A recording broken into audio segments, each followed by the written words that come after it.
मालवणकरांसाठी आनंदाची बातमी. हाकेला धावणारी नवसाला पावणारी अशी आख्यायिका असलेली मालवण तालुका आंगणेवाडी येथील श्री भराडी देवीची वार्षिक यात्रेची तारीख निश्चित. आई भराडी देवीच्या वार्षिक जत्रोत्सवाचा अखेर मुहूर्त ठरला. मालवणमधील प्रति पंढरपूर अशी ओळख असलेल्या आंगणेवाडी येथील आई भराडी देवीचा उत्सव येत्या 9 फेब्रुवारी 2026 रोजी होणार आहे. आंगणेवाडी येथील श्री भराडी देवी भरड भागातील एका राईत स्वयंभू पाषाणूरूपी उतरली आणि म्हणून तिला आई भराडी देवी असं म्हणतात. ही देवी तांदळाच्या वड्यातून भराडावर प्रकट झाली आणि म्हणून आंगणेवाडी मंडळी गावात आलेल्या सर्व भाविकांना प्रसाद म्हणून तांदळाचे वडे देतात.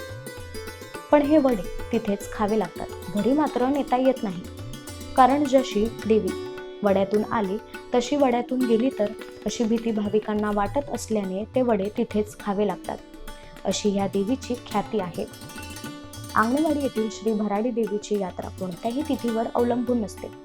या जत्रोत्सवाची तारीख ठरवण्याची एक आगळीवेगळी परंपरा आहे. गावातील मानकरी एकत्र येऊन धार्मिक विधी पार पाडतात. त्यानंतर देवीच्या मंदिरात पंचांग ठेवले जाते आणि देवीला कौल मागितला जातो. जोपर्यंत कौल मिळत नाही तोपर्यंत पुढची कामे होत नाही. देवीचा कौल मिळाल्यानंतर आंगणेवाडी कुटुंबीय आणि ग्रामस्थ मंडळाकडून एकमताने यात्रेची अधिकृत तारीख जाहीर केली जाते. तारीख निश्चित झाल्यावर ती कोणत्याही परिस्थितीत बदलत नाही. दरवर्षी जत्रोत्सवानिमित्त मोठ्या संख्येने भाविक आंगणेवाडीत दर्शनासाठी येत असतात. येत्या 9 फेब्रुवारी 2026 रोजी सुरू होणाऱ्या जत्रोत्सवानिमित्त जय्यत तयारी सुरू आहे.